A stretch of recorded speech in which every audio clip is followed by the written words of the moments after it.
ವಿಜಯನಗರ ಜಿಲ್ಲೆಯಿಂದ ಹೆಚ್ಚಿನ ಮಟ್ಟದಲ್ಲಿ ಆ ಹೋರಾಟಕ್ಕೆ ಹೋಗ್ಲಿಕ್ಕೆ ನಾವೆಲ್ಲರೂ ಸಿದ್ಧರಿದ್ದೇವೆ ಅಂತ ಹೇಳಿ ಹೇಳ್ತಾ ಇದ್ದೀವಿ.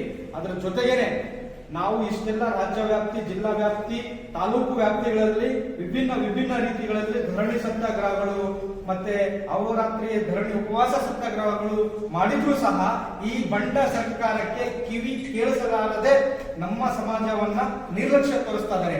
ಹಾಗಾಗಿ ಈ ಒಂದು ಸರ್ಕಾರಕ್ಕೆ ಮುಂಬರುವಂತಹ ದಿನಗಳಲ್ಲಿ ಈ ಹಿಂದೆ ಬಿಜೆಪಿ ಸರ್ಕಾರಕ್ಕೆ ಏನ್ ಪಾಠ ಕಲಿಸಿದ್ವೋ ಅದಕ್ಕಿಂತ ಡಬಲ್ ಆಗಿ ಮುಂಬರುವಂತಹ ದಿನಗಳಲ್ಲಿ ಈ ಸರ್ಕಾರಕ್ಕೆ ನಾವು ತಕ್ಕ ಉತ್ತರವನ್ನ ಪಾಠವನ್ನ ಕಲಿಸ್ತೇವೆ ಅಂತ ಹೇಳಿ ಈ ಸಂದರ್ಭದಲ್ಲಿ ಹೇಳ್ತಾ ಇದ್ದೀವಿ.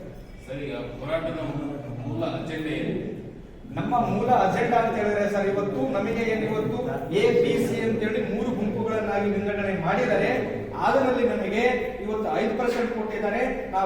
ನಾವು ಒಪ್ಕೊಳ್ಳಿಕ್ಕೆ ತಯಾರಿಲ್ಲ. ಇಡೀ ನಮ್ಮ ಸಮಾಜ ನಮಗೆ ಕೊಡೋದಾದರೆ ಬೋವಿ ಕೋರ್ಮಾ ಕೊರಚ ನಮ್ಮ ಸಹೋದರ ಸಮುದಾಯಕ್ಕೆ 5% ಕೊಡಿ, ನಮ್ಮ ಅಲೆಮಾರಿಗಳಿಗೆ ಪ್ರತ್ಯಕ್ಷವಾಗಿ 1% ಕೊಡಿ ಅಂತ ಹೇಳಿ ನಮ್ಮ ಒಂದು ಸ್ಪಷ್ಟ ನಿಲುವು ಇದೆ ಸರ್. ನಾವು ಪ್ರೆಸ್ ಮೀಟ್ ಮಾಡಿದ್ವಿ. ಅವಾಗ ಅವ್ರು ಕರೆಸಿ ಡಿಪಾರ್ಟ್ಮೆಂಟ್ ಅವ್ರು ಕರೆಸಿ ಇದನ್ನೇನಿಲ್ಲಪ್ಪ ಬೇರೆ ನಾವು ಬಂದು ಇದನ್ನ ನಾವಿಲ್ಲೇ ವಿಚಾರ ಮಾಡ್ತೀವಿ ಅಂತ ಹೇಳಿ ನಮ್ಮನ್ನೇ ರಿಕ್ವೆಸ್ಟ್ ಮಾಡಿದಾಗ ನಾವು ಸುಮ್ಮನೆ ಇದ್ವಿ. ಅವಾಗ ಪ್ರತಿಭಟನೆ ನಾನು SP ಸಾಹೇಬರು DSP ಸಾಹೇಬರು ಮಾತಾಡಿದ್ರು, ಆಮೇಲೆ ಸುಮ್ಮನೆ ಆಗ್ತದೆ ಸರ್.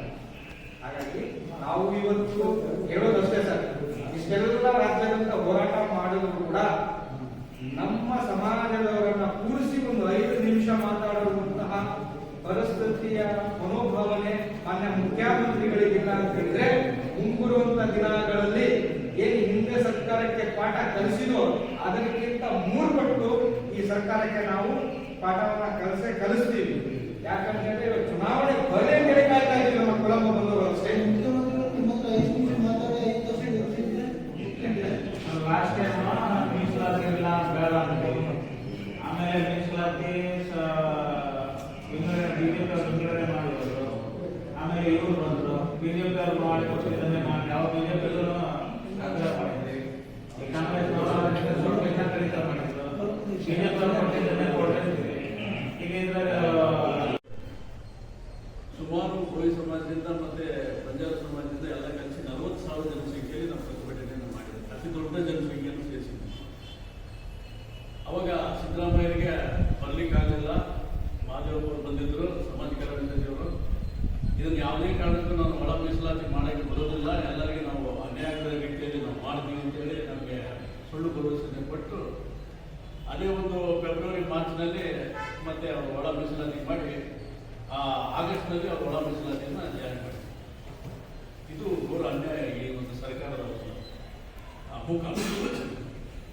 ಅದೇ ರೀತಿಯಲ್ಲಿ ಪತ್ರಿಕಾಗೋಷ್ಠಿ ಮುಖಾಂತರ ಪ್ರತಿಯೊಂದು ವಿಜಯನಗರ ಜಿಲ್ಲೆಯ ಎಲ್ಲ ನಮ್ಮ ಬೋವಿ ಕೋರ್ಮಾ ಕೊರಚ ಸಹೋದರ ಸಮುದಾಯದ ಎಲ್ಲ ಪ್ರಮುಖರಿಗೂ ಕೂಡ ನಾವು ಮನವಿಯನ್ನ ಮಾಡ್ತಾ ಇದ್ದೀವಿ.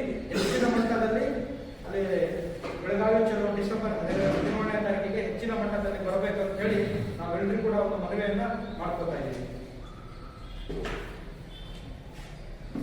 ಹೆಚ್ಚಿನ ಮಟ್ಟದಲ್ಲಿ ಸ್ವಯಂ ಪ್ರೇರಿತವಾಗಿ ಬರಬೇಕು ಅಂತ ಹೇಳಿ ನಾವು ಈ ಪತ್ರಿಕಾಗೋಷ್ಠಿ ಮುಖಾಂತರ ಎಲ್ಲರಿಗೂ ಕೂಡ ಮನವಿ